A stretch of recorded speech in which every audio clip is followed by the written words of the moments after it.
This is A's Cast Live, your comprehensive look at the Oakland Athletics. And the pitch is swung on, hit the right field, hit deep. Whitefield going back at the track, over his head, and over the wall. Do you believe that? And 29 other MLB clubs.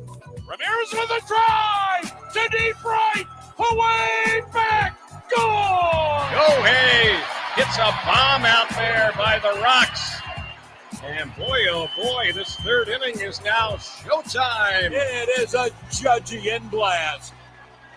All rise.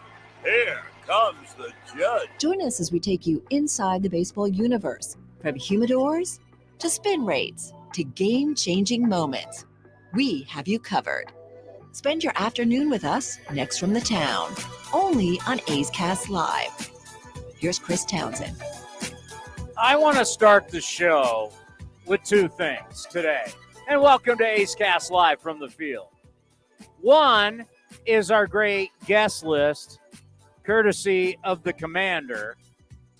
Our old buddy, I think to this day, and Cody, correct me if I'm wrong, Liam Hendriks still is your all-time leader in appearances on A's Cast Live. Yeah, I don't think it's even close.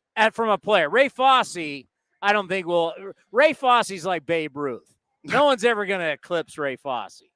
Yeah, I think the next closest, if we had to pick a player, probably Cole Irvin on the team currently. Not even close to No, but Liam. I'm saying like currently that's on the team that's been here for a few years. Cole Irvin, who I did chat with probably about 20 minutes ago in the tunnel, had a really good bullpen today, feeling good, thinks he corrected what was wrong in the last start.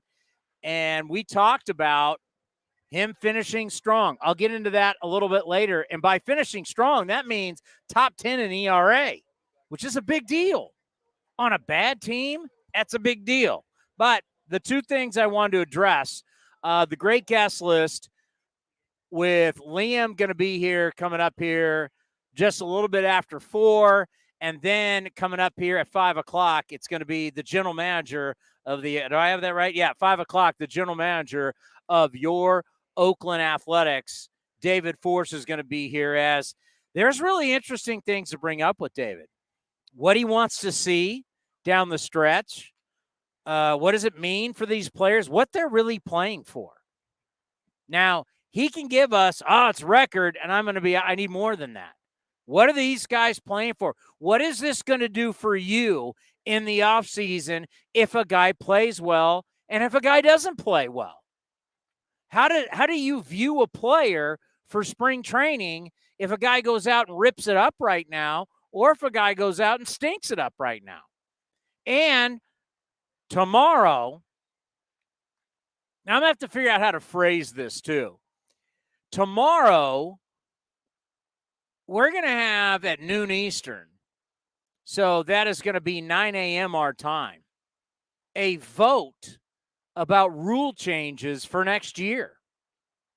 And some of these rule changes are to basically go after what front offices have been doing.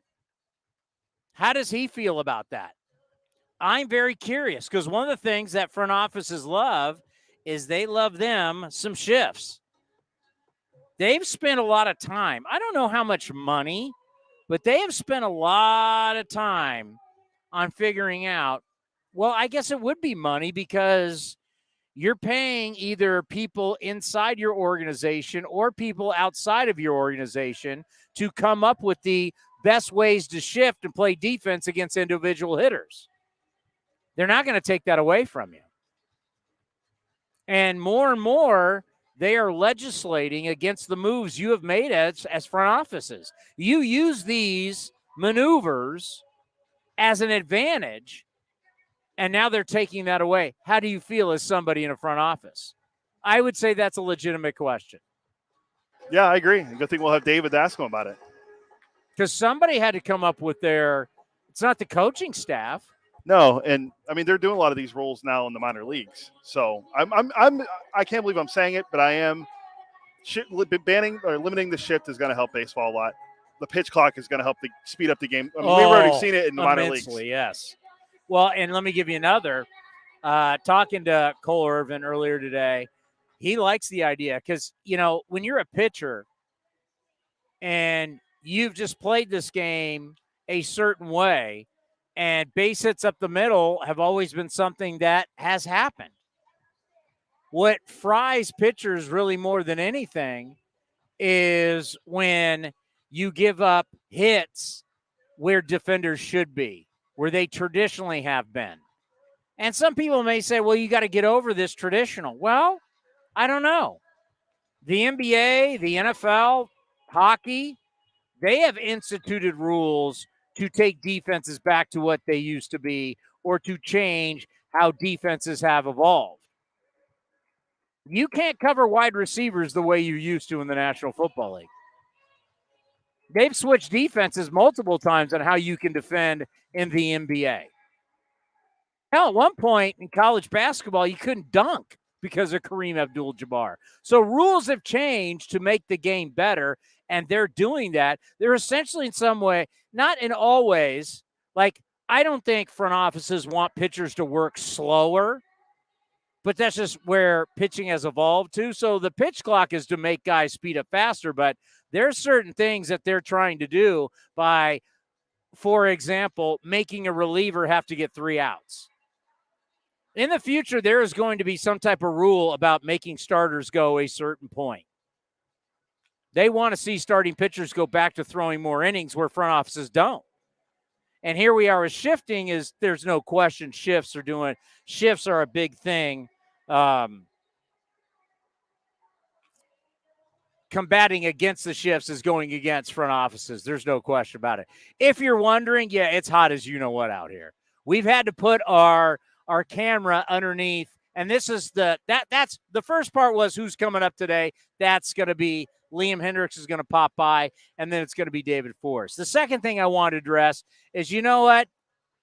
If I see that left-handed guy named Dallas Braden, who all we do is praise him about his perfect game, if I see him on the field, I'm throwing this at him. Okay?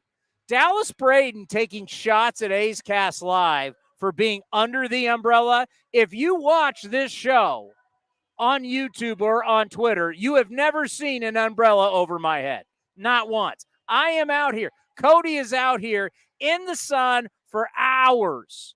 The only thing our umbrella does is sit underneath our technology to make sure it doesn't overheat.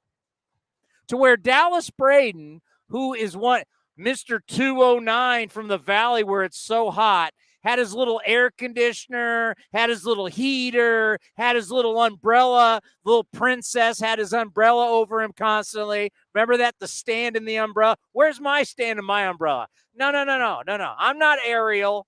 I'm not the princess, okay? I'm not, I was trying to think of what was her in Let It Go, Oh, Let that's It Go. Elsa. I'm Elsa, not yeah. Elsa.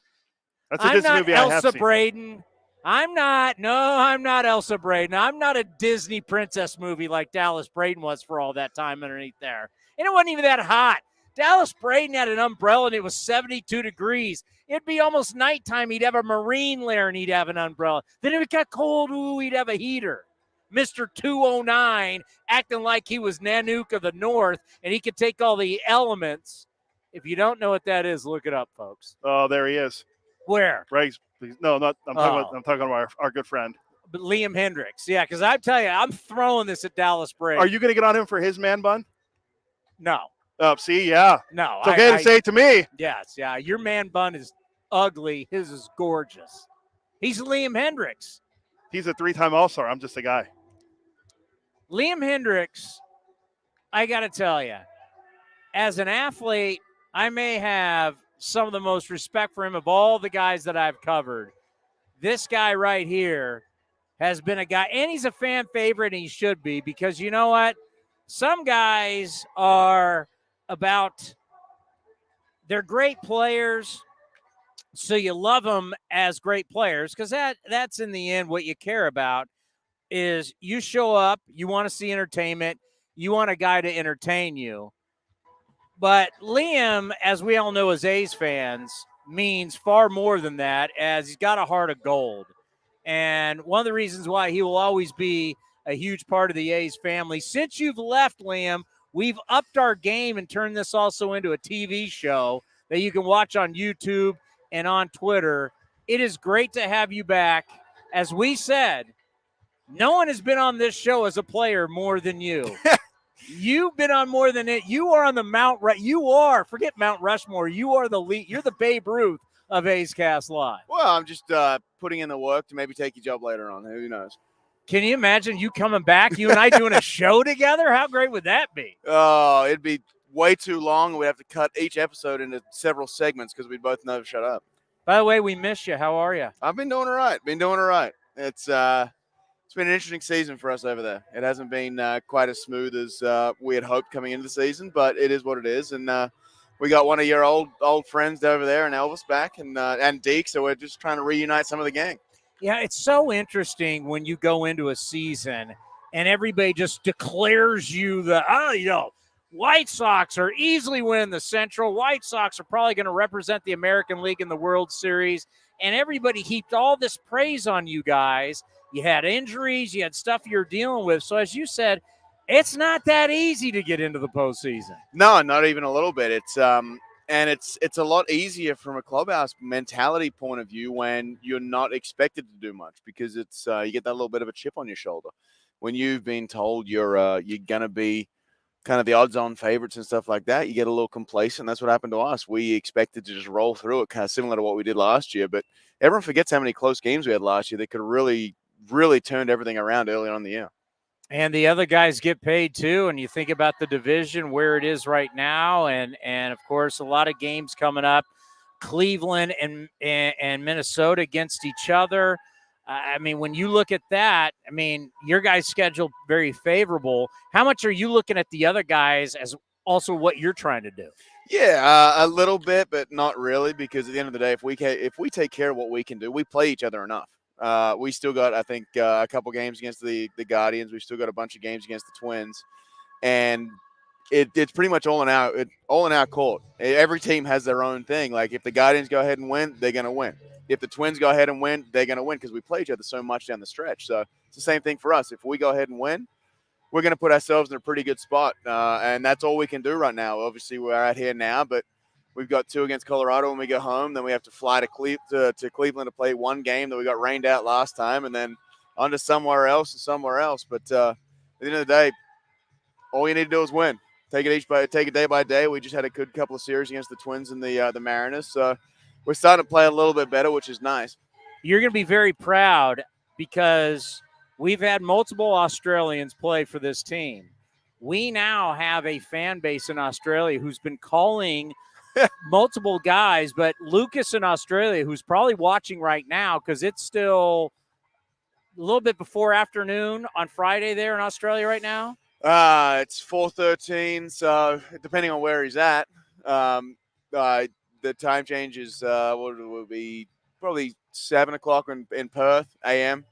So he watches every show. He brought his daughter out. We took care of him. He used my seats. Nice. And we've been getting calls, and it's because of you guys, the influence of A's players who are Australian who have been playing for us. We now have this. We didn't know. They start calling the post-game show because it's the day before. They watch the games because it just works out timing-wise. What does that mean to you? It's great. Obviously, our big thing is anybody who comes over here, they need to have the mindset they want to grow the game in Australia. And that's something that kind of it started with the loud personalities. And you put it like from here with a guy like Grant Balfour or someone like that who has that loud personality, who people can kind of recognize and realize that he's definitely Australian, and then it moves from there. But I mean, with the day and age of streaming and all this sort of stuff, it's becoming a lot more accessible to get baseball back home, and that's a huge thing. But obviously, anytime we get a chance to do something that's cool in the game, whether it be represent something or sometimes it's just a little bit of speaking out about certain things. But yeah, it's any chance we get, we got to reflect home and realize that we're trying to grow the game so that we get more kids over here, and the more kids that come here, the bigger the footprint is in Australia. I think about your connection with this fan base and you coming back here. There's something that this fan base saw in you, respected so much, and then everything that you and your wife do for causes that you two really connected with the fan base. What does it mean for you to come back? Oh, I love coming back. Obviously, we've still got a bunch of guys on this team that I've played with.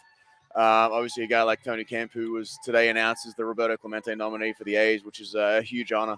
But yeah, it's great coming back, seeing some of the guys, but also seeing the friendly faces in the crowd or in the just people who work at the stadium. It's always refreshing coming here because this is a place where I not only came over, struggled, did all right, and then had that final breakout at the in 2018 and was able to kind of recapture my love for this game. It's this place means a lot to me. Well, just talking about your time here with the A's, I think it's more than just, we have a lot of young baseball players who listen and watch this show. You're an inspiration to them, but I think you're just an inspiration to everybody. And when I say that, it's from the standpoint of how you got back and how you became the guy. It's because you believed in yourself and you finally just said, you know what, I'm going to do it my way. And if I'm going out my way. We now, in everybody's way of life and everybody's workplace, everybody's trying to tell you what to do and how to do it. And sometimes you got to go with your own gut. And if you're going to go out swinging, do it your way. You went back to AAA after being DFA'd. We've talked about it, long toss and everything.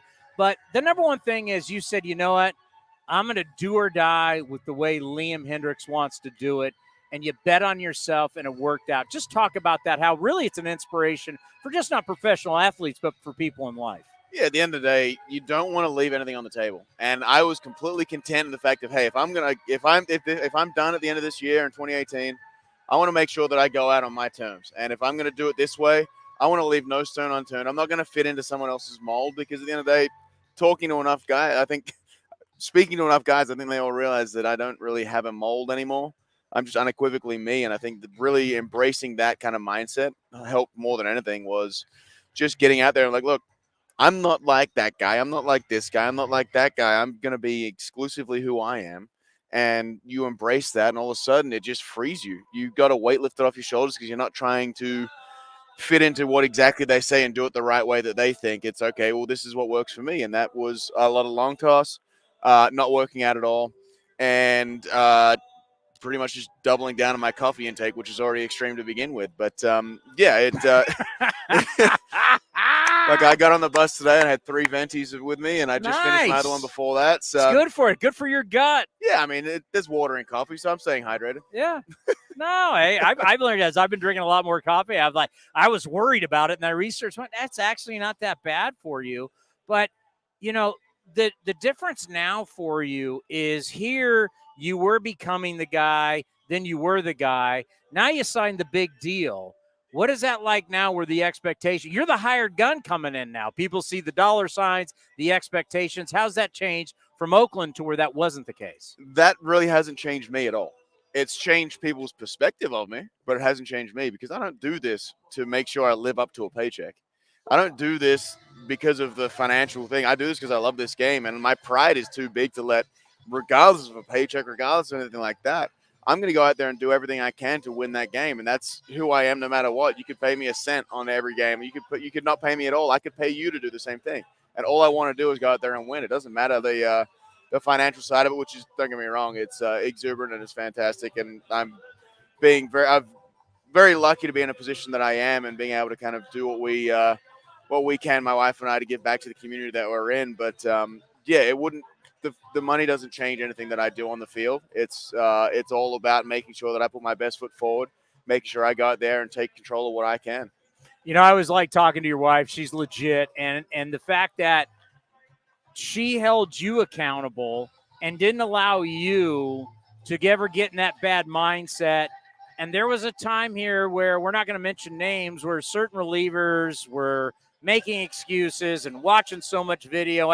She wouldn't allow you to be that guy. No, I watch a lot of video, but I don't do it from a mindset of trying to fix myself. I do it from a mindset of looking at what I've done against people in the past, and then I use a taste me session. So I just look at a bunch of strikeouts. It makes you feel way better. But that's about it. Like, she'll never let me get into a position where I'm making excuses for anything that I do. And that's something that we both do in the same regard. It's okay, no, like, yeah, there may have been extenuating circumstances, but you didn't get the job done. That's on you, not anybody else. And that's the same way we take everything, regardless of how a play works out, regardless of anything like that. All it takes is me just to make a better pitch, and that's it. You know, you guys are about causes, and I remember, you know, your manager now. Is Tony here? I haven't seen him yet. I'm hoping he is. Obviously, Oakland with the ties with him and the whole Dave Stewart thing going on. It's we're hoping to get him back. I know he's in good spirits. He's been texting us and all that sort of stuff, so it's all going well. But I'm not sure if he's here yet or not. So you guys teamed up when he was not a manager, and you were pitching here with ARF. Just talk about where you are now with the causes that you and your wife are in. I don't know how much has changed. You have new ones in Chicago. What's been going on with you guys off the field? Yeah, we got a lot going on. Obviously, like I do with Players for Pits, which is a pit bull rescue out of Chicago. We've been on the board of them since 2014. So this is a team before I was even in Chicago. We had this worked out with Stephanie out there, and since we've been in Chicago, we wanted to really make sure, because after the COVID pandemic, with the COVID pandemic going on and everything like that, we wanted to make sure we took care of first responders and locally owned restaurants and minority owned restaurants. So we've been going around, and I think we've done about 20 plus outings, I guess you could say, this year, where we've gone in and just provided meals, and if we have an off day, getting a chance to go say hello. We walked into a 911 call center. We went out to a holistic equestrian a facility last year where it's like it's kids with disabilities that they get on the horses, because it's horseback riding is one of the only things that really recreates the walking process without putting the damage on your joints. But yeah, we've got a lot going on with making sure we take care of first responders. We've done some stuff with Tony with some of his military initiatives. We've spoken out, and we've done work with Howard Brown, which is a predominantly LGBTQ hospital. And yeah, between that with the animal rescue and making sure we do everything, it's something that both my wife and I have really taken a hold of. We created a foundation called the South Slider Society. So we go around and do whatever we can, and we have a bunch of initiatives going on at all times. That's amazing. It really is amazing. And let's just end on this. When was it in your career that you said, I have this platform, I can use this platform for good? Because it's not about you. It's truly you guys care about helping people. How did this start and why? Yeah, so being with so many organizations, you see what certain organizations did, and some organizations would be like hospital visits and all this sort of stuff. So it's they'll put a flyer on your chair, and anyone who volunteers will go. And we did that a couple of times back with the Twins and the Jays, and when I came out here, and it was one of the things where we really, once we were here, we kind of got a little bit more established. And my wife and I think it was mainly Deidre and Melissa for the A's really helped us out with making sure we took care of what we could do and raising ideas and bouncing ideas off each other with either hospital visits or what can we do within the community? What can we, whether it be a food drive, whether it be this, whether it be that, what can we do to kind of get into the community and show them that the A's are out here and we're doing what we can? And that's it really embraced probably. I would want to say about 2017 was probably our big year where we started doing a lot more. And then 2018 was a bit of a weird year because I was up and down and all that sort of stuff. But yeah, we really embrace it now with being in a place where you know you're going to be and stuff like that. We just took it to the next level in Chicago. We miss you. We do. You were great to us. I can't say it enough. You're one of our all-time favorites, and all the time you gave us, and to come out here in the heat. And I know A's fans will always appreciate you, just not as a player, but as a man, and what you did for a lot of people and what you stand for. It means a lot. Thank you. I really appreciate it. It's obviously we get into this game. We love this game, but it's not who defines this game. Isn't what it defines us, and what defines us is what we're able to do, whether it be on the field or off the field as a person. And that's something that it took me a while to gain that kind of perspective, but since I have, it's made things a lot easier because at the end of the day, look, it's a game. We're going out there, we're trying our best, but at the end of the day, it's a game, and I want to make sure that I'm known as a good human being over a good player, hands down. Hopefully I can do both, but I want to leave this game better than when I found it, and that's the thing what we're doing with the off the field stuff. And then you got Tony with the +1 effect, and he's doing a fantastic job with everything he can do in the community as well. And any chance we get to raise the awareness of people's personalities and what they're able to kind of contribute to society is something big. We'll always be rooting for you. Appreciate it. The great Liam Hendriks right here on A's Cast Live. The Coliseum has gone by many names, but none better than the Last Dive Bar. Hi, everyone. Ken Korak here, and my friends at Last Dive Bar are helping us celebrate our longtime home. Last Dive Bar has the most unique merchandise for all Oakland baseball fans. T-shirts, sweatshirts, the Ray Fosse line, and my personal favorite, the lights have taken full effect. Visit their website at lastdivebar.com or follow them on social media at Last Dive Bar. All proceeds are invested back into the A's Community Fund and their affiliated charities. Go to lastdivebar.com. That's lastdivebar.com. The Eno Sarah Show is sponsored by Fieldwork Brewing Company. With 8 taproom locations in Northern California, Fieldwork brings you fresh craft beer direct from the source. Fieldwork will also ship beer direct to your door if you live in California. Visit fieldworkbrewing.com. Hey A's fans, check out Longport Fish Company, an exciting new chef-driven seafood restaurant located in the Veranda Shopping Center in Concord. Longport features the highest quality lobsters, oysters, king salmon, flavorful cioppino, and much, much more. It features a full bar of craft cocktails, local brews, and a curated wine list. Longport Fish Company is for all occasions too. Date night, business meetings, catching an A's game at the bar, or bringing the whole family. Check us out at longportfc.com, on Yelp, and on all social media. Humanity has accomplished a whole lot so far. We created penicillin, the automobile, and the internet, not to mention drones, duct tape, and the hot dog. It's all thanks to the power of human connections. And Ring Central's here to make that even easier, more seamlessly and securely, on a platform built to grow your business. Say hello to a whole new way to say hello. Visit ringcentral.com and say hello to possibilities. Ring Central. Message, video, phone, together. Some things just go together. Peanut butter and jelly, cookies and milk, Oakland and Kaiser Permanente. If that last one caught you off guard, it shouldn't, because Kaiser Permanente has been helping keep Oakland healthy since our very beginning. And as the official healthcare partner of the Oakland A's, that won't be changing anytime soon. Whatever you may need, you can trust Kaiser Permanente to help keep you feeling your best. Kaiser Permanente. Thrive. Visit kp.org today. Coming in at 5'3", it's number one mom. She switched to Xfinity and got the all-new 3-for-1 bundle. Unlimited internet, streaming, and Xfinity Mobile. All for what you could pay wireless companies for just one 5G unlimited line. Boom shakalaka. Go to Xfinity.com/3-for-1, call 1-800-XFINITY, or visit an Xfinity store today.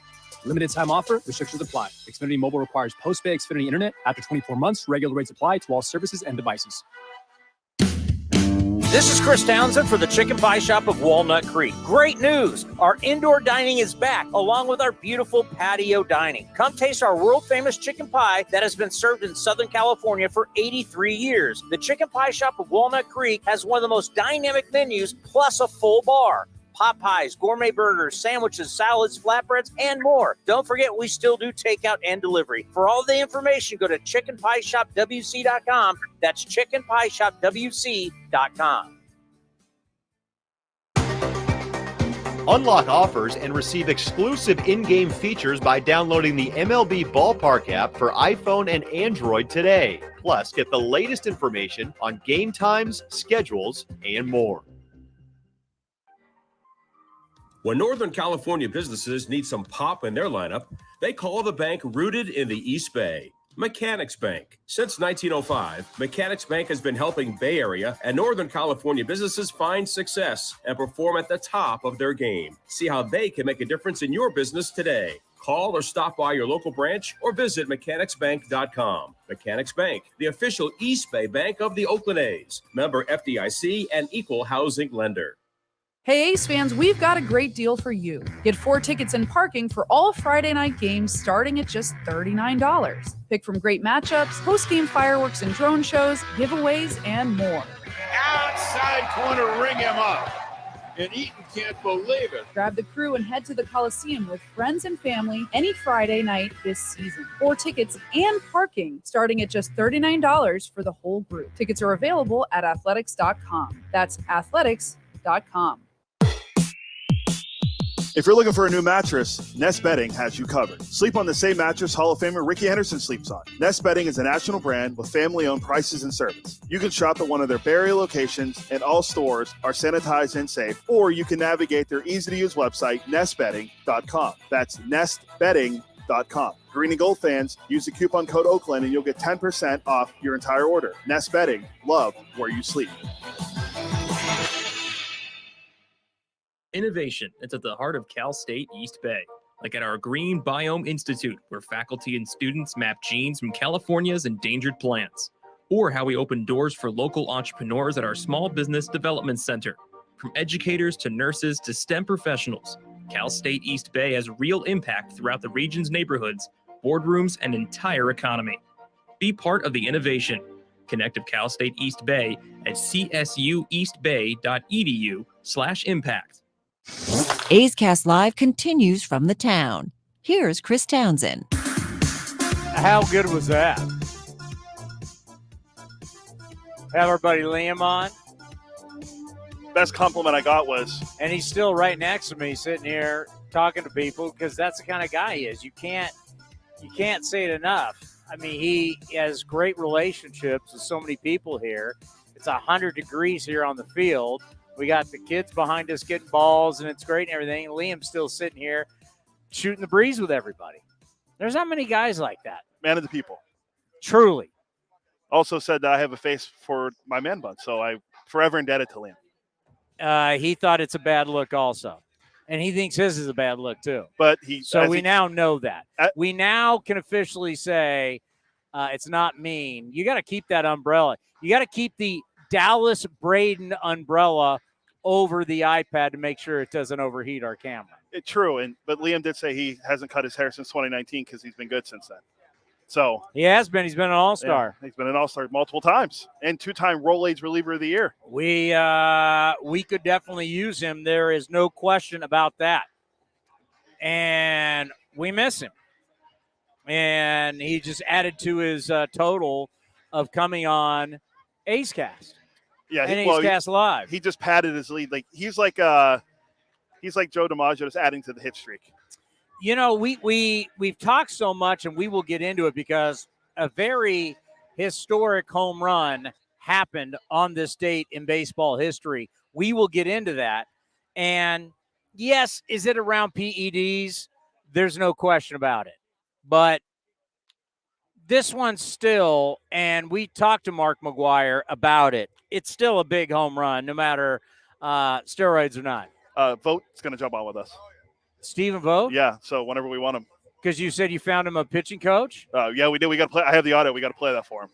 I mean, we're already working for Stephen Vogt, and he's still a player. We're trying to build a staff. Yeah, I mean, that's the thing. I mean, you know, when you've been around the A's for a long time, you know, it's a situation where you're always going to be a big part of the A's family. So we're always going to try and take care of it, right?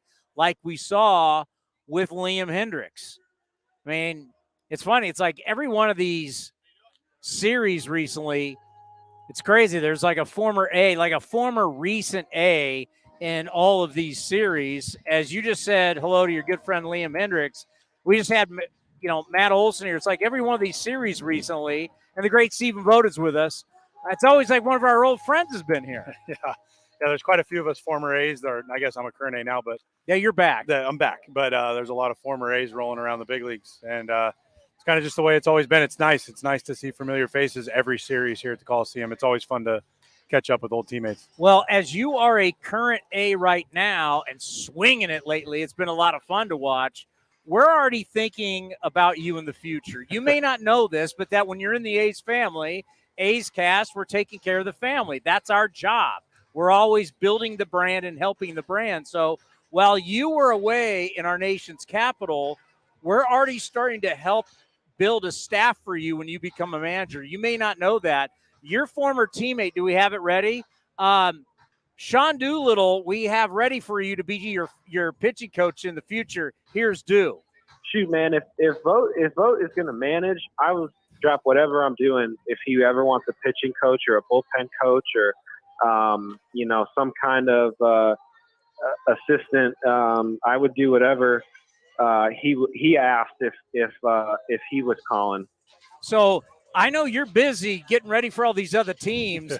I'm out here on A's Cast Live helping build your next staff. Yeah, well, I appreciate that. I mean, obviously, I'd love to work with Sean again. It was great seeing him in DC, and obviously, you hear comments like that from former teammates. That means the world. That means everything, right? That means, but what a great person he is. What a great, he was such a great pitcher he's got a position player background, just a wealth of knowledge that he's got. But whether it be pitching coach, bullpen coach, shoot, maybe even hitting coach. I remember hearing how good a hitter he was before all of his injury problems. So obviously I've played with so many tremendous people and players in this organization and around baseball, but Sean Doolin and I were seatmates on the plane for probably 3.5 seasons with the A's. And so we got very close, and one of my good friends in the game.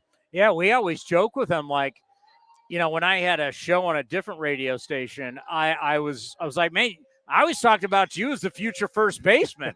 I mean, you showed up like a Disney story out of nowhere. He's pitching, and in less than no time, you're in the All-Star game. It was absolutely unbelievable. But, I want to talk about you as, everybody's going to remember you as All-Star catcher. Now we're talking about you as almost like a Gold Glove first baseman out there. What's going on at 1B? Yeah, I mean, hopefully I don't get over there too often and get super exposed. But, no, it's been fun. It's been one of those things that, obviously I love catching, and that's always been my first love positionally. But with Shea up here now, I got to find my way into the lineup, and it's actually presented a few more at-bats for me than I thought I would get. And, but, I put in good work over there every day with Eric Martins and Mike Aldretti helping me with some first base work and footwork. And, I played there quite a bit in 14 with the foot injury for the wild card run, and I played there a little bit in 15 as well. So it's not completely foreign. It's just been quite a few years since I've been over there consistently, but it's fun getting over there and getting an opportunity to make some plays. Well, that's what we talk about with catchers. If you're going to put a catcher third base or first base, I mean, your whole life you've been taking balls off your chest. I mean, you just got to keep the ball in front of you and get the guy at first base, and you can do that, whether that's obviously a third, but first base, keep it in front of you, ditch it to the pitcher. I mean, keep it in front of you. Hey, absolutely. We go through, as baseball players, and especially in the infield, you have to go through every scenario before every pitch. So if it's hit to my left, this is what I'm going to do. Hit to my right, this is what I'm going to do. If it's a slow roller, you kind of go through all those processes before every single pitch. And one of the ones that I do for me is like, all right, there's a runner on second with 2 outs. If it's a hard hit ball right at you, just drop down to both knees and block it like a catcher. Like, let's go. I have these visions of like wearing it off the chest and keep it in front, but that's your job. And that's why the beauty of, you're right, as a catcher, you just go out there and say, hey, knock the ball down, pick it up, and get it to the right spot. I think about as a catcher and trying to work with these young pitchers, I think all of the technology that's around them and teaching them, we see more cameras than ever before, and they've got a lot of stuff that's going on and what front offices would like them to work on and everything, and that's great. I equate it to golf.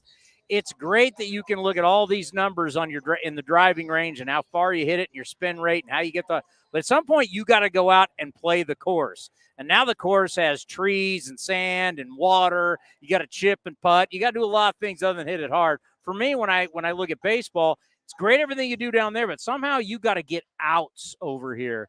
What is that like as an older catcher working with these younger guys? So much technology thrown at them, and it's like, technology's great, but we've got to get outs out here on the field. Yeah, I mean, you hit the nail on the head. Pitching is so far ahead of hitting right now because you have the ball in your possession, and there's the tools, there's the TrackMan, the high-speed cameras where they can see their most effective breaking ball, and they can slow it down on the camera to see exactly how their release point was, where it was, and they can go try to repeat that pitch. And that's our job as catchers, right? We got and Emo, the pitching coach as well, is how do we get what we learn from the data and what we work on the side? How do we go out and execute? Excuse me. Because you're right. At the end of the day, that data is not going to help you when you're 60 feet inches away from the best hitters in the world, or 60 feet, 6 inches. So for me, it's, hey, I don't know what you're trying to do or what, but this is what that one looked like. That's the one you want to throw. That's the one right there. And go compete. I think that's been the number one thing I've really tried to help these pitchers with, and Murph does a great job of it too, and Shea, is we have got to compete on the mound. Go after people.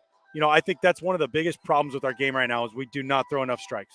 We are getting constantly into 2-0 and 3-1 counts. And guess what? When you have to throw a pitch over the heart of the plate in a 2-0 and 3-1 count, Major league hitters are going to do damage on that. So to me, it's about that execution and attacking the strike zone. Pitchers have such nasty stuff. They're throwing so hard now. You can get people out in the zone more now than you ever could in baseball. But the problem is that we're not executing enough strikes on the mound as a whole, as an industry as a whole. And that's where we're getting into the trouble. That's why the home runs have been up. That's why doubles are up. But that's also why punch outs are up, because they're throwing nastier stuff. So if pitchers want to go longer into games, if they want to stick around, they got to throw fewer pitches, which means you have to attack the strike zone and get weak contact. And I think we're starting to see a little bit of trend in the other direction back towards that. But you're right. Have all the technology in the world, know what your spin does, know what you want to do. But at the end of the day, if you can't do that at 7 o'clock, you're going to be in trouble. Yeah. 4:30 doesn't matter. No, It's 7 o'clock. I want you to put your manager's hat on. You've got two young catchers. One guy is entering his prime. The young guy is about to enter his prime. It's my belief I never want young guys DHing. I want young guys to be in the game. I want them playing defense. We've had Shea on the program. I've said, hey, at Baylor, whatever, can you play other positions? He said yes. What would you do with this dynamic next year when they potentially could be the two best offensive players we have? I need them both to play and not DHing all the time. Well, I'm glad it's not going to be my job to make that decision. That's a tough one, right? Yeah, I mean, I don't know. I haven't been around long enough to know where the development goes or what it is. I know DHing is hard. I know that because I've done it, especially when you're a catcher, when you're used to being locked every single pitch. But at the end of the day, having two of the best catchers in baseball is going to be a great problem for the Oakland A's to have next year.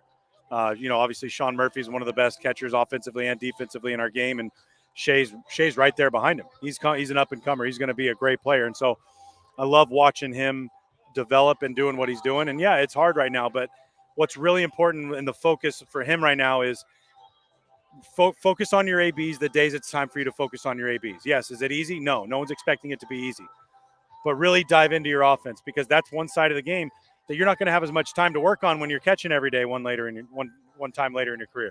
When you're catching every day, you don't have the time to put into your offense like he does right now. You can't take that many swings because you got to be ready to catch every single day, and the wear and tear over the course of a full season, you have to back off. So right now it's putting that focus on there. And like you said, to have both those guys, if you could slate one at DH and one at catcher every day, you're gonna like that middle of the order moving forward.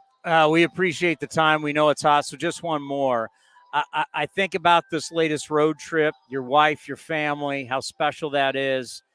I think of the Braves just being in town and the World Series ring and everything that's happening here. What has the last couple of weeks been like for you with family and just what you did with the Braves? Just what's it been like? Yeah, it's been amazing. We had a great summer as a Vogt family, and my wife, Alyssa, is so great. She's willing to travel with three kiddos all over the place. And so we've always made a priority to be together as a family, and thankfully we've been able to do that. And to have the kids now be older, Peyton's 10, Clark's 7, and Bennett's 5, they're going to remember this. Yeah. And they're going to remember Dad as an A. And that was one of the really important things for us going into this year. I had some other offers, but none of them felt right. And when David called and said that there was interest right away, we both knew this is where we wanted to be. We wanted our kids to come back to Oakland and experience it. And now they're going to have memories of Dad playing in the Coliseum. And, they were so young when I was here before. And, Bennett was just a brand new baby when I left. But to have them experience that, and we had a great summer, and to end on that road trip and, to win that last game in Baltimore with them there and to hit the double, and just to have them, they're such big A's fans. My kids, they know everybody.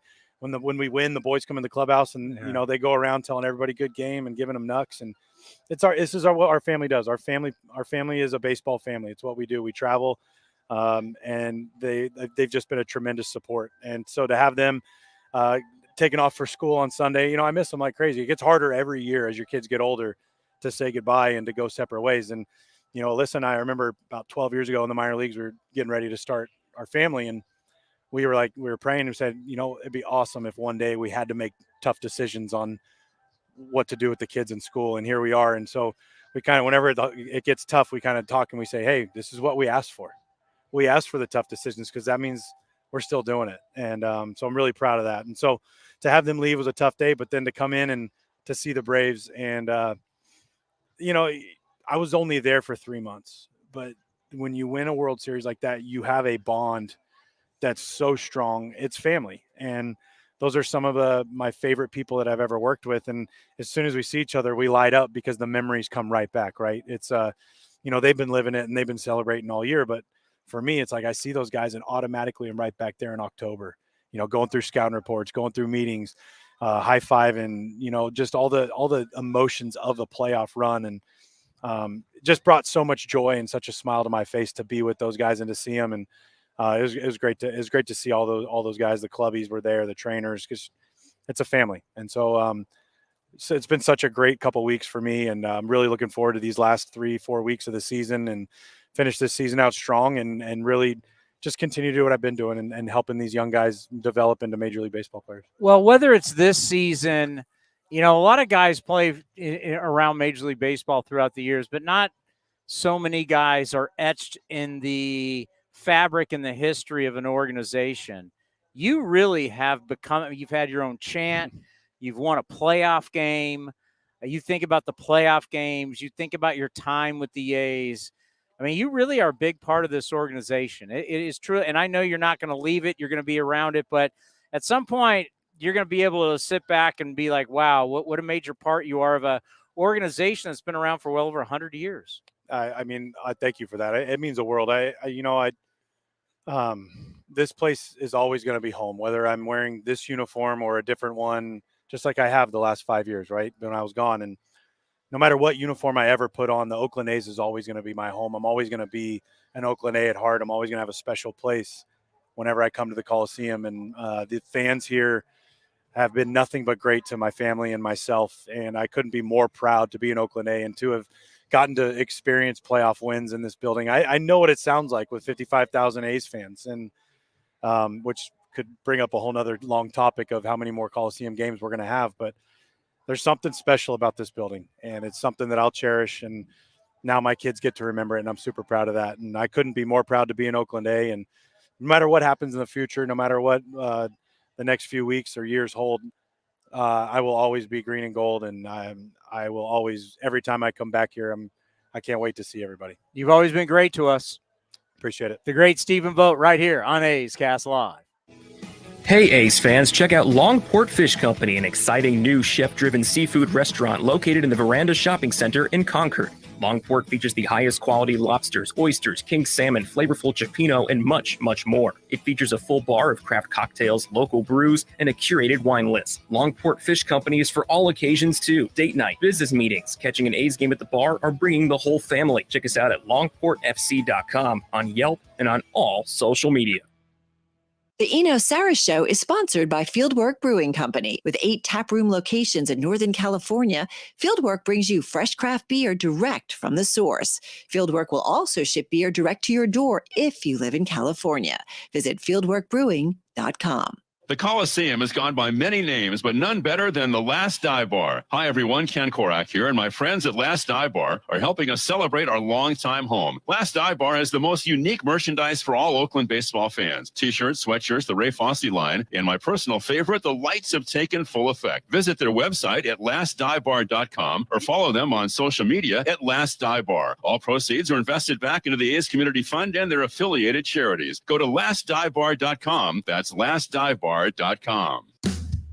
This is Chris Townsend for the Chicken Pie Shop of Walnut Creek. Great news! Our indoor dining is back, along with our beautiful patio dining. Come taste our world-famous chicken pie that has been served in Southern California for 83 years. The Chicken Pie Shop of Walnut Creek has one of the most dynamic menus, plus a full bar. Pot pies, gourmet burgers, sandwiches, salads, flatbreads, and more. Don't forget, we still do takeout and delivery. For all the information, go to chickenpieshopwc.com. That's chickenpieshopwc.com.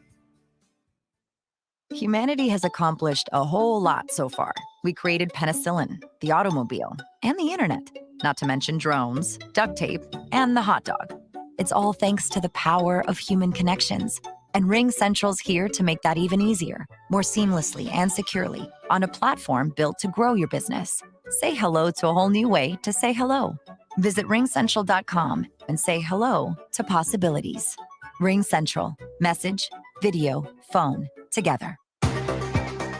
Unlock offers and receive exclusive in-game features by downloading the MLB Ballpark app for iPhone and Android today. Plus, get the latest information on game times, schedules, and more. If you're looking for a new mattress, Nest Bedding has you covered. Sleep on the same mattress Hall of Famer Ricky Henderson sleeps on. Nest Bedding is a national brand with family-owned prices and service. You can shop at one of their Barrier locations, and all stores are sanitized and safe, or you can navigate their easy-to-use website, nestbedding.com. That's nestbedding.com. Green and Gold fans, use the coupon code Oakland, and you'll get 10% off your entire order. Nest Bedding, love where you sleep. Coming in at 5'3", it's #1 mom. She switched to Xfinity and got the all-new 3-for-1 bundle. Unlimited internet, streaming, and Xfinity Mobile. All for what you could pay wireless companies for just one 5G unlimited line. Boom shakalaka! Go to Xfinity.com/3-for-1, call 1-800-XFINITY, or visit an Xfinity store today. Limited time offer, restrictions apply. Xfinity Mobile requires post-pay Xfinity internet. After 24 months, regular rates apply to all services and devices. Innovation is at the heart of Cal State East Bay, like at our Green Biome Institute, where faculty and students map genes from California's endangered plants, or how we open doors for local entrepreneurs at our Small Business Development Center. From educators to nurses to STEM professionals, Cal State East Bay has real impact throughout the region's neighborhoods, boardrooms, and entire economy. Be part of the innovation. Connect with Cal State East Bay at csueastbay.edu/impact. Hey, A's fans, you know that running your own business is a slugfest every day. That's why businesses have been counting on Mechanics Bank since 1905. From operating lines of credit to equipment and real estate loans, they can help build your lineup to meet today's challenges and prepare for tomorrow's opportunities. Stop by your local branch or visit mechanicsbank.com today. Mechanics Bank, the official East Bay Bank of the Oakland A's. Member FDIC and equal housing lender. All loans subject to program eligibility and credit approval. A's Cast Live continues from the town. Here's Chris Townsend. All righty, on this date in 1998, this historic home run.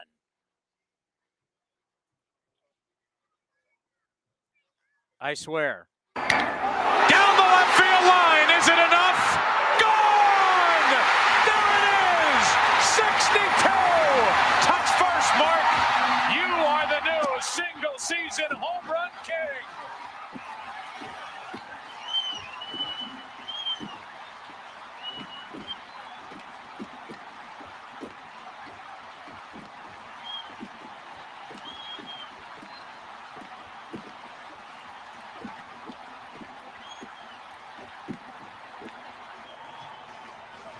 Folks, it couldn't happen to a better man. And you will always know where you were at 8:18 p.m. Central Time, September 8th, 1998. I can tell you exactly where I was.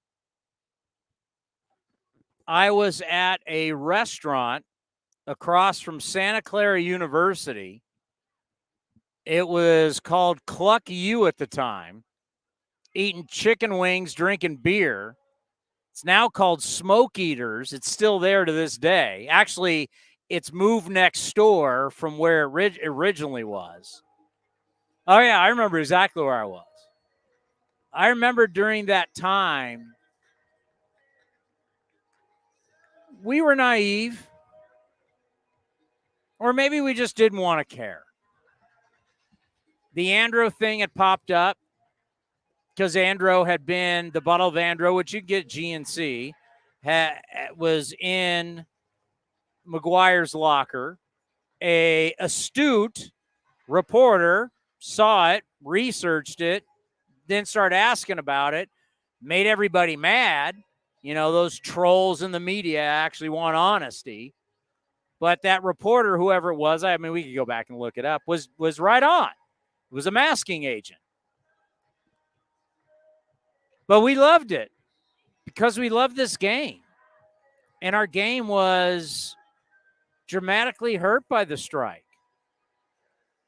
You know, baseball has done a great job of shooting itself in the foot over and over and over and over again. We just did it with the whole lockout, was shooting itself in the foot. And in that time, unfortunately, the NFL has just not passed Major League Baseball. It has flown by Major League Baseball. The NBA has passed Major League Baseball. America's pastime, it's trying to hold on to third.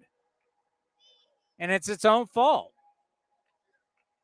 And, you know, we were having this discussion earlier today because I was driving up listening to my guy, CJ Nikowski, Texas Rangers broadcaster, but does a national show on Sirius XM, Loud Outs. I'll try to get him next week as we play the Rangers. Oh, and I have a bone to pick with him. I know. You told me.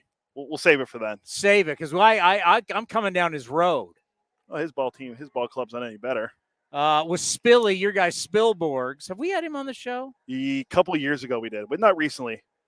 So I was listening to them and the whole show, as it took about an hour to get up here today. The entire show was about the Yankees and the Mets. Yankees collapse, and are the Mets collapsing, or is it really the Atlanta Braves are just playing so well? And I laughed at it. And baseball people be, of course, they're, you know, it's New York. But the two sports that I just mentioned to you, the NFL and the NBA, they don't play that game. New York and the Northeast is not at all the center of the universe in the National Football League. At all. Practically, they could care less about New York. Just watch the NFL Network. Just watch the primetime games. The NFL goes where the action is. The Dallas Cowboys are bigger than any New York team. Even if the New York teams are winning, the Dallas Cowboys are bigger than them. Yeah. Right? Like Green Bay, smallest market. Oh, you kidding me? Put the Green Bay Packers on prime time as much as you can. Right now, who's opening tonight? Primetime football. Bills and Rams. Why? Rams won the Super Bowl. And they're in Los Angeles, too. And it's L.A. now, baby. L.A.'s back. Look at the NBA. We're living the dream here with the Golden State Warriors. The NBA could care less about the New York teams. Yeah, You had the Brooklyn Nets with stars.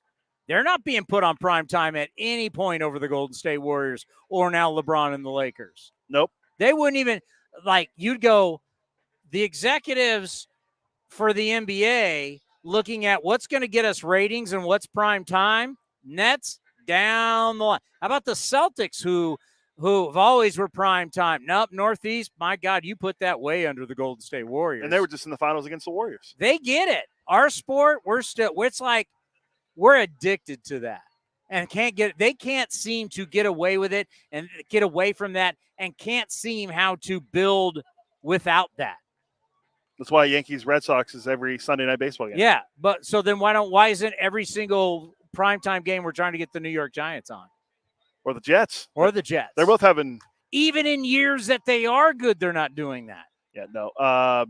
And same thing with basketball. I mean, hockey is different, but I mean, the Rangers and Islanders are usually pretty competitive, but ESPN's not putting them on front and center either. It's TNT. But the old guard in our sport will go, it's because it's New York.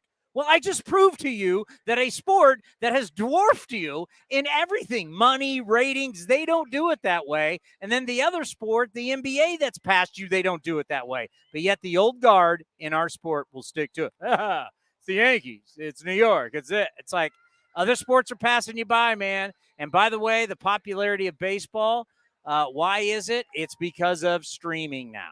That's where the big money's coming in. We'll get back to that. But the McGuire home run, it meant a lot. It brought so many people back to baseball, and now the general manager of your Oakland Athletics, David Forst. David Forst has so much power. See, you think that he just runs the Oakland Athletics. What are we talking about? The power that you have, that you show up, the sun now is down, the heat is dry. I mean, I've been sitting here in a pool of sweat, but you come out like walking on water, And when you sit down, the sun's down, it's dropped 15 degrees. That is the power you have, my friend. You were not getting me here until the sun went down behind that upper deck, because I almost passed out just walking out of here. That's called a veteran move. Well, whatever it's called having AC in the offices and not wanting to walk away from it. You're like looking at the sun going, tell Cody I'll be there just after 5 o'clock. We just played the Mark McGwire home run number 62. Okay. And at the end of it goes, you'll remember exactly where you were. I remember exactly where I was. I was at a restaurant eating chicken wings, drinking beer, right across from Santa Clara University. Do you remember where you were? I was playing independent ball in Springfield, Illinois. We were probably during our game that it happened. I was in the same time zone, so I don't think I saw it live, but I know that's where I was that summer. It was huge because it brought everybody back. Yeah. I mean, I was up the road from there in Springfield, Illinois. We weren't far. It was all consuming that summer, certainly in that part of the country. We don't get Mark McGwire a lot, but when he went into the A's Hall of Fame, we had him, and he was cool because it was like a 15-minute interview. And Mark said to this day, people still come up and thank him for saving baseball. Sure. Yeah, that doesn't surprise me at all. I mean, that's absolutely how it was looked upon at that time. And then I think about A's great Sunday. We're going to honor Dave Stewart, and we're going to retire number 34. How just important is that? We just honored the 0-2 team, and it was great to see you and Billy and Dave Cabell out here high-fiving the guys and everything. Just how important is it for your young guys to see the history? Yeah, I mean, between that 0-2 team and the Hall of Fame, it's been a great stretch here to have some of the guys back. I think our guys got a lot from that 0-2 team being here. I know, it was so much fun for a lot of us who've been here since then, but I know, Kotz was down here with that group, and I know Nick Allen was out here early to keep an eye on some of them. It's a big part of what the A's are and what Oakland is. So it is important, and certainly adding Stu to that list on Sunday is a no-brainer. I mean, not only what he did when he was wearing an A's jersey, but what he's done in the game since, having worked in the front office, now being a part of the organization in the community and on the broadcast. I mean, I think it'll be a great day for Stu. I'm looking forward to it. And potentially an owner. Sure. Talk about a baseball life. Right. I know that he definitely wants that to be on his resume, and has worked hard to be in that conversation, and who's more qualified. What, 23 games left? I'm not counting, but I think it's 23 Is that left. right? I think it's okay. 23. I'm actually not counting, so I don't know. What exactly are you watching, and what's the most, other than wins and losses, what's the most important thing for you? To finish the season playing hard, the way these guys have. You've seen it, on the road trip the last couple days, competing. I mean, we easily could have thrown in the towel down 6-1 the other day against the Braves, and we took really good at bats and battled back and had a chance to win that game. So to see the guys continue to compete, take good at bats, and then to see some of the starting pitching continue to perform. It was, watching Ken pitch at home for the first time yesterday against what I think may be the best lineup we've seen all year. I mean, they've got guys down at the bottom of that Braves lineup that would hit in the middle of a lot of other lineups. So to watch him compete and really just, made 2 bad pitches all day. I don't even know if the pitch to Swanson was a bad pitch. He just turned on it. And also the weather here. Those balls normally may not get out. Right. You and I could hit the ball out with 100 degrees in the Coliseum. I'm just saying, I mean, I watch Waldichuk. I actually talked to Cole Irvin today, and I said, Cole, I've been saying this on the postgame show, if you give me Cole and you give me Blackburn, give me Waldichuk, give me Sears, and then all these other guys that you have, you're now looking at a potential 5. But one thing that I've been looking at, kind of like horses, right? You got 2 stables. You got 1 stable of starting pitchers. The other guys are relievers. Talking about 5 guys is not a reality really anymore. It seems like in a season you're going to need anywhere from 10 to 15 guys. Right. You need a bunch of starting pitchers, and that's what you have right now. Yeah, you definitely do. And the game has evolved, and some of it has changed with the limits on pitchers on the roster. You can't quite run an opener out there a few days a week, and you can't do some of the same things. We're obviously changing guys in the bullpen when we need fresh arms. But yeah, it's always been the case that you got to come in to spring training with 8 starters, and you got to plan on using more than that during the season. So that is a critical part of looking ahead, is watching these starting pitchers, the guys you mentioned, plus Adrian, who's pitched really well his last 2 times out. And then you go down and look in the minor leagues and see who's going to finish strong down there. And, you've obviously got that group in Double-A that includes Criswell and Cusick and Ginn, and you've got Estes and A-Ball. You've got guys like Cushing and Leal, and see where they fit in the mix. Starting pitching is a big part of evaluating the next month. Long way to go, but could you see any of those guys that you mentioned that came over in trades, and I know some of them are coming back from injuries, could you see any of them in the big leagues next year? It's hard to say. I mean, once you're in Double-A, it's always an option, but we've got a long way to go, both performance and health-wise, till they're really seriously in the conversation. Are you happy with the progression? Yeah, I mean, they've got another year under their belt. I mean, a couple weeks left in the minor league season. And I think looking at the minor league system overall, we would have hoped for better health just kind of across the board. Position players and pitchers, we had some bad luck this year, and that always cuts into development time. But yeah, I would definitely say we're happy with how guys have developed. And I thought we were getting close to being out of it, but still the COVID year, I think of Cody Thomas, and I've had people say, don't get too excited, Townie. He's 27 years old. But I'm like, well, if you actually look at it, these guys lost. And I think really for Caprillion, he lost some years through injury, were the years for him really to learn to be the guy that he wants to be. He kind of lost that rehabbing. And then everybody lost that year. Guys weren't even at alternate sites. Yeah. Some guys were. And then all of a sudden, Cody has the Achilles thing. I mean, he lost a couple of years. So you kind of look at him, you go, tall, athletic, played at Oklahoma. You finally got your Oklahoma quarterback. I've heard that line a couple times this week. If you haven't heard that one. But it's like, we got to remember these guys lost time. Right. Their ages are a little bit different. Yeah, you're right. You want to be past that. You hope that with a little more time, we're going to get past this sort of loss of development. But it is real still. And Cody's a perfect example because of the injuries and didn't play in 2020. And then missed so much time between last year and this year. He's got 47 ABs, I think, this year between rookie ball, AAA, and the big leagues. But he's got the tools. He was sort of on the right path before the Achilles thing happened. So you do get excited that he's got a chance here. He's got a chance to get some ABs. He's got some hits right away, which is always nice to kind of get those nerves out. And we'll see what we've got for the next 4 weeks. How much do impressions right now, and we can say good or bad, right? Because, if a guy goes out there, you call him up, you're excited he doesn't play well. I mean, that's going to be on your mind. How important are those for next year, or are they not as important as we think?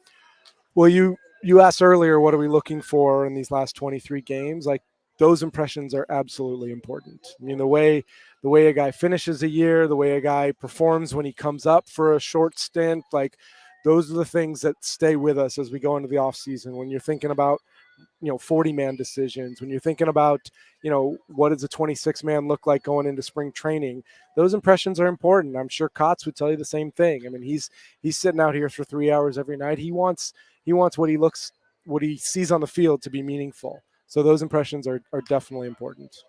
No doubt. And it's interesting because, going into next year, there will be a lot of change, but you'd like to know some of the guarantees, right, of what you'd already have heading to ho-ho. Yeah, you hope, regardless of what happens during the season, you hope there's a core of guys that you've got penciled in going into the offseason because it helps you make decisions. I mean, we're obviously going to look, at free agents, both major and minor league. We're obviously going to look at making some trades, but you hope that you go into those conversations and go into your internal meetings knowing kind of what you've got and what you can count on come February in Mesa. How do you grade out Nick Allen since now Elvis is here again? We talk about when Elvis was let go and you said, all right, Nick, you're getting in the pool now for sure. Time to swim playing shortstop. How do you grade it out? I think the most important thing for Nick is that he's made so much progress between the first time he was in the big leagues and when he came back up. I think we saw that first time, having to adjust to the speed of the game, having to adjust to the pitchers. And frankly, he got sent down because he wasn't quite 100% ready. But since he came back up, and then like you said, since Elvis moved on and it was kind of Nick's job to run with, we've seen those adjustments made, and that's all you can ask from a young player, is to make progress and to develop and catch up with the speed of the game, and he has. I mean, he's got a long way to go. He's played really well on defense. He's done some things offensively, but the numbers aren't quite there. But as long as you're seeing progress in the right direction, that's what we look for in every one of these guys who's come up this year. I know how you're going to answer this, because you guys have always been, whatever happens, we'll deal with it and we'll take care of it, right? To where other people in your position will complain when there's rule changes. They complain about, you're like, just tell me how many people we got, tell me the rules, and let's go. Well, tomorrow at 9 a.m., we're going to figure out if the rules are changing next year. Right. And one of the big ones is shifts. I mean, you guys, every team, but you guys have invested a lot of time. You've invested money into shifts to make your defensive better. Yep. If they take that away, how are you going to feel? I'm going to feel like everybody's playing under the same rules. Yeah, I knew it. I mean, I don't have the ability to change it. Nothing I do or say in the next 14 hours or whenever they vote is going to change the effects. So, we'll figure it out. We'll change, you'll change what you can do on either side of the bag, or you'll change your personnel to fit with the new rules. It is what it is.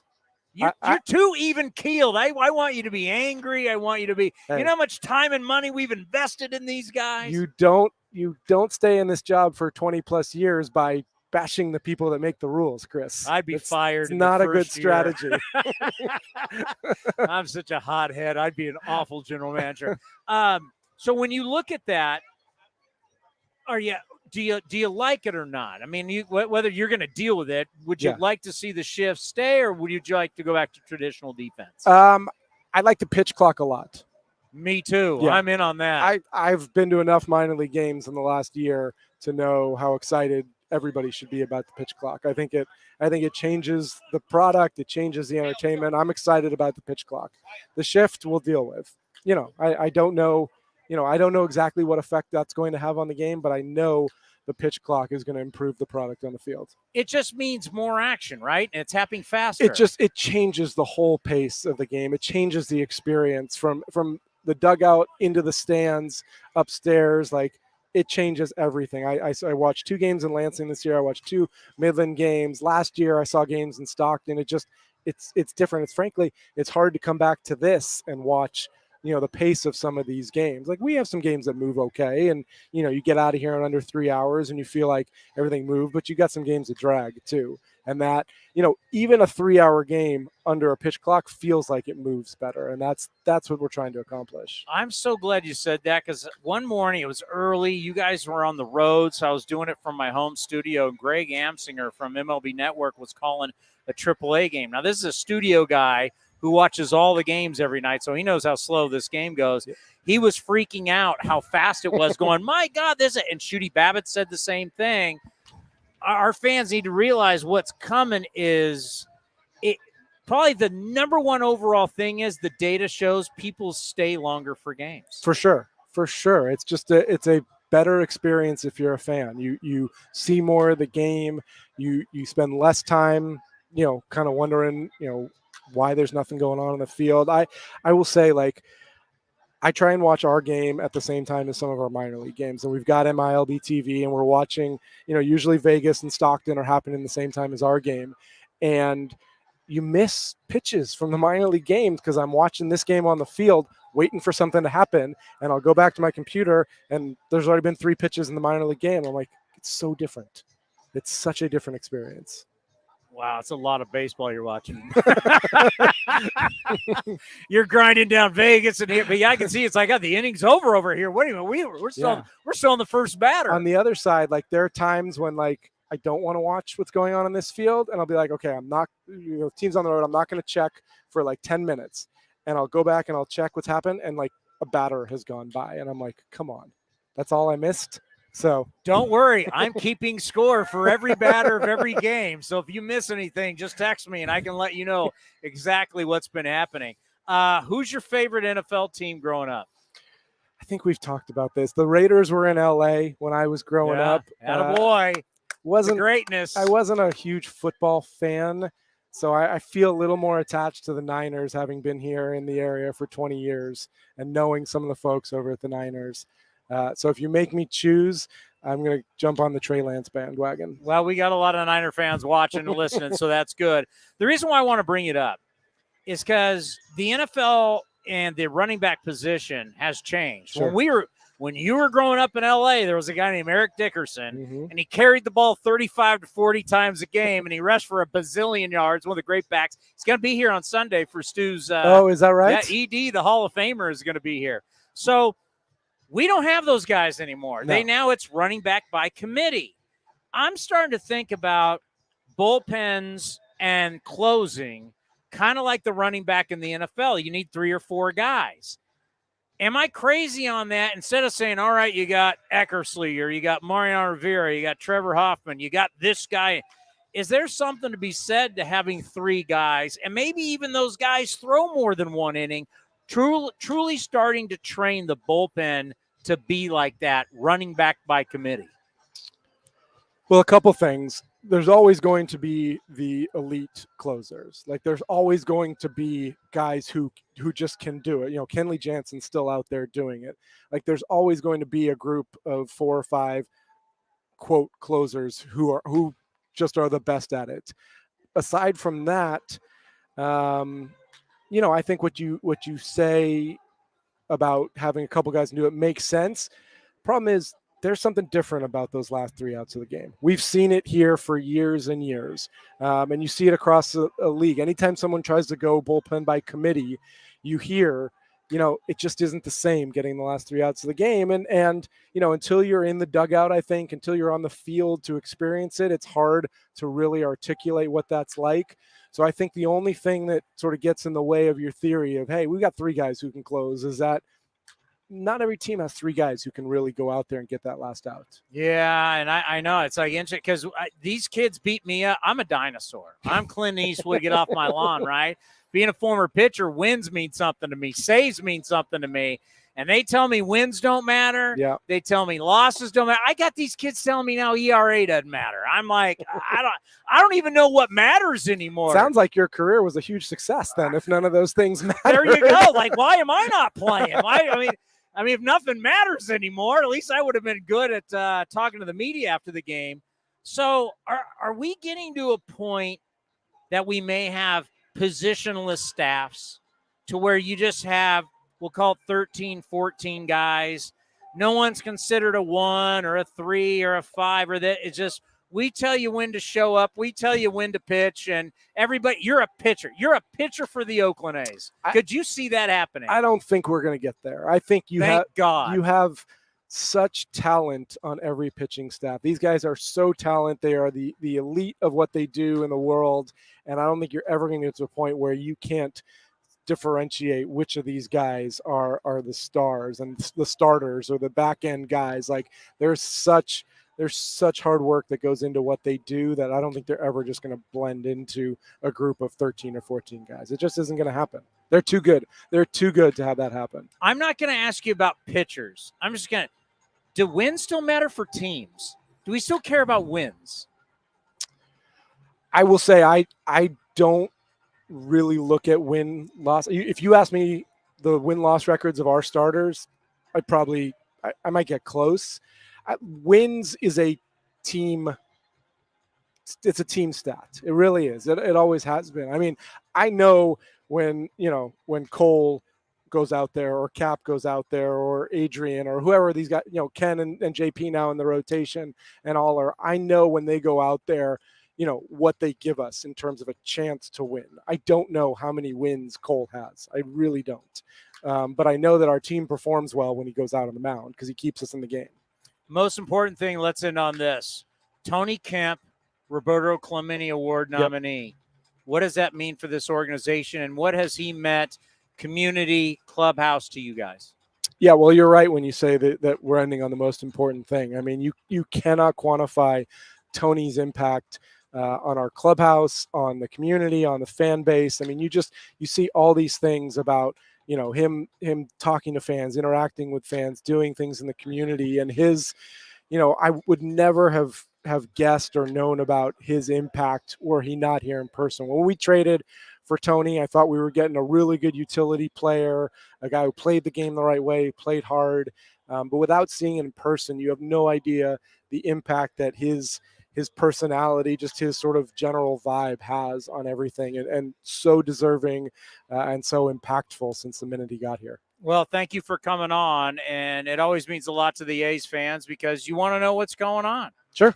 And you're a total straight shooter. Once you got the shade, I'm happy to come down here. Somehow, some way you made that happen. It's unbelievable. If you could put AC in my house, then we'd have the full money here.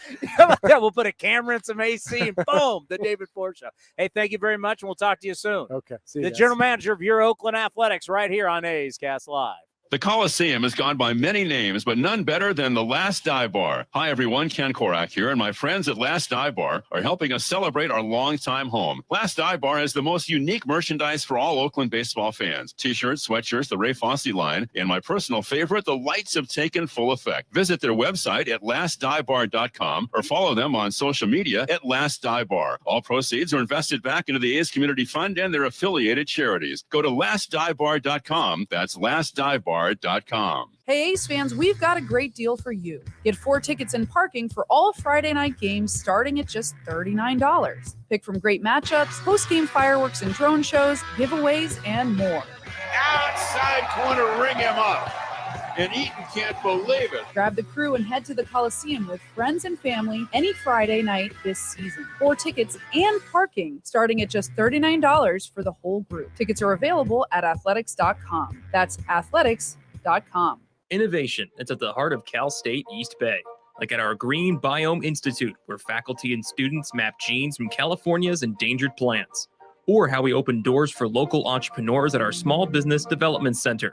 From educators to nurses to STEM professionals, Cal State East Bay has real impact throughout the region's neighborhoods, boardrooms, and entire economy. Be part of the innovation. Connect with Cal State East Bay at csueastbay.edu/impact. Like sports, business is about winning. Championship decisions are business decisions based on what it takes to help your company win. And that's why there's UBO Business Services, specializing in helping you win every day by streamlining workflows, managing documents, and providing the best-in-class office technology. Make your championship decision with UBO Business Services. Visit them at ubeo.com. That's ubeo.com. Hey A's fans, check out Longport Fish Company, an exciting new chef-driven seafood restaurant located in the Veranda Shopping Center in Concord. Longport features the highest quality lobsters, oysters, king salmon, flavorful cioppino, and much, much more. It features a full bar of craft cocktails, local brews, and a curated wine list. Longport Fish Company is for all occasions too. Date night, business meetings, catching an A's game at the bar, or bringing the whole family. Check us out at longportfc.com, on Yelp, and on all social media. Coming in at 5'3", it's number one mom. She switched to Xfinity and got the all-new 3-for-1 bundle. Unlimited internet, streaming, and Xfinity Mobile. All for what you could pay wireless companies for just one 5G unlimited line. Boom shakalaka. Go to Xfinity.com/3-for-1, call 1-800-XFINITY, or visit an Xfinity store today. Limited time offer, restrictions apply. Xfinity Mobile requires post-pay Xfinity internet. After 24 months, regular rates apply to all services and devices. Hey, A's fans, you know that running your own business is a slugfest every day. That's why businesses have been counting on Mechanics Bank since 1905. From operating lines of credit to equipment and real estate loans, lineup to meet today's challenges and prepare for tomorrow's opportunities. Stop by your local branch or visit mechanicsbank.com today. Mechanics Bank, the official East Bay bank of the Oakland A's. Member FDIC and equal housing lender. All loans subject to program eligibility and credit approval. Streaming from the East Bay, A's Cast Live continues with Chris Townsend. All righty. You want to get out of here early. The great Robert Costa will not be working tonight. If he's listening, get better, Robert. We got Ray. Yeah. Ray's filling in for me for 2.5 weeks. The Karate Kid? He loves that nickname. Big fan of the movies, too. So we're in trouble. So you want to get out of here early. Yes, right before you came, you asked me about Stu. I know we had the celebration on Sunday. Jersey retirement on Sunday. Maybe we should get Stu one of the teams on after, so we can talk to him about what happened, the whole ceremony and all that. Okay. Maybe he'll be at NBC Sports, and you That's guys fine. can powwow about NBC Sports too. Well, yeah, I got a bunch of TV coming up, so maybe we can have them in studio while we're there. Well, does that make you happy? We don't. I asked a question today. You can get one of these on Sunday, by the way. Dave too. Stewart cares about wins as a pitcher, but I asked a question. Do losses matter? I asked a question that stumped everybody. I said, do losses? Okay, fine. Wins don't matter for starting pitchers. Okay. I asked the question, but do losses? And all of a sudden, everybody backed up. My sabermetric friends all backed up. They were backpedaling like Deion Sanders. Do losses matter? I told you they don't. I don't care. Then I said this, and he couldn't answer this. If wins and losses don't matter and you just care about data, there's pitchers who have better data than Max Scherzer. Why are you paying him $43 million a year? Why are you paying Verlander at 39? What are 30-something? Why are you paying them? Because you have pitchers who have better analytics than those two. Why? I told you track record. Track record of what? Of winning. Oh, now winning matters again. Oh, wait a minute. Because I can find you a lot of pitchers who have better spin rates. I can find you pitchers that have better analytics and better data than Verlander and Scherzer. Why are teams paying them so much money? Why? Tell me why. I told you, track record. And what's the track record? They're winners. They have a legacy in the game. They've been around They're forever. winners. Well, they both won one World Series. I don't know if we want to call that. They're winners. What I said to you is they won each won a World Series. Okay, yeah. When they're going into the Hall of Fame, are they going in because of spin rate? No. Yeah, exactly. So all you people want to tell me it doesn't matter. Okay, then why are they paying Garrett Cole that much money? Because he strikes people out. No, that's not why. You're lying. To be honest, I'm being dead honest right now. Why is Garrett Cole getting all that money? I mean, he wins games, but he also gets strikes out. He's there to do one effing thing. What is it? Well, they want him to win, but he has. What is he paid to do? To win, but how many big games do you want in the playoffs? Doesn't matter. What is he paid to do? Why did they sign him? Did they sign him for spin rate? Did they sign him for any analytic? What did the Yankees put on the dotted line? Here's generational wealth. Here is money that's never been seen before by a Yankee pitcher. Why? To win the games for them. There you go. When you start paying people to not win, that's when I'll believe it. When you have a general manager or whoever get up and say, we're paying this guy all this money and we don't care whether he wins or not, that's when I'll believe it. When you get a press conference, I might be wrong. Find me a press conference where they not talk about this guy coming in to win games. Find me one, and then I'll say I'm wrong. Find me a press conference or find me a quote. Find me something that is fact. Where it says, I'm paying this guy an extreme amount of generational wealth. I've never heard anything. Anybody who touches the ball, whether it's I've never heard we're going to sign Steph Curry to all this money because we don't care about winning. We're going to sign this quarterback to all this money and we don't care about winning. And we don't care about him winning. Why do we sign quarterbacks to all that money? We're looking at their quarterback record because they win. I'm not saying, I'm signing this guy to all this money because of his completion percentage. Never heard that at a press conference. Floor is yours. Tell me I'm wrong. You're not wrong, but also I think that we're still evaluating these guys. Verlander and Scherzer have been in the league for how many years? I've never said there wasn't evaluation and there wasn't stuff going on. Never said that. Yeah, you're paying. I agree with you. You're paying to win big games, but you're giving Garrett Cole $325 million. How many big playoff games does he want for the Yankees? I don't care about how much you're paying him. How many big games has he won? He hasn't. But what are you paying him for? Well, you're supposed to pay him to win, but he's not winning. Just these are simple answers of what are you paying him for? Your expectations for him to win big games. That's what they're paying him for. And they're not paying him for anything else. They're not paying him for anything else. They're paying for him to win games. They're not going to, at the end of the year, for example, at the end of the year, if he hasn't won games, are they going to be satisfied with any other you can have wins in this column and everything else, spin rate. You can have XFIP. You can have everything in this column. Which column are they going to judge him on? Oh, his wins. Let me ask you this real quick. Why did the Nationals pay Steven Strasburg all the money? He can't even get on the field, but you're paying him because he won 1 year. That's a bad evaluation by the general manager. Then you're paying a guy for 1 year. They paid him for what he did in the past. How many big games did Strasburg win for 2019? But that's still. What's your point? He does. When I think of what is your point? They weren't paying Strasburg for us. They weren't paying Strasburg for something any other than wins. So what's your point? I don't agree with that one. What were they paying him for? Let's see. Potential strikeouts. He always had a decent ERA. He never won a lot of games. So you're telling me they paid Strasburg $245 million based on his strikeouts? That's what they paid him for? They guaranteed someone $245 million because the number one thing they care about is him striking people out. He's won 20 games how many times in his career? You're like trying to make yourself look better in this. I'm trying to ask you I'm paying you $245 million for what? What am I paying you for? And you're saying strikeouts?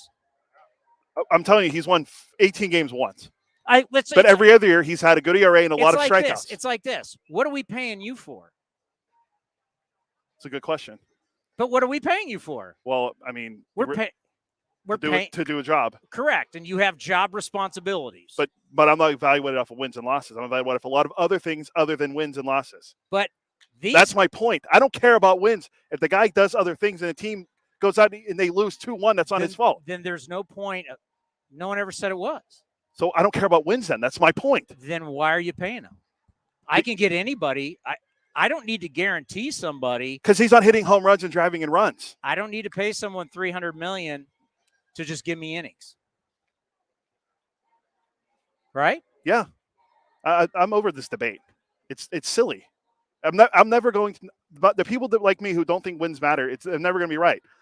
And then in 10 years, when we're paying guys off of things other than wins, you're going to go, oh, well. Oh, I've surrendered, but I just want to know, why do we pay certain guys exorbitant amount of money?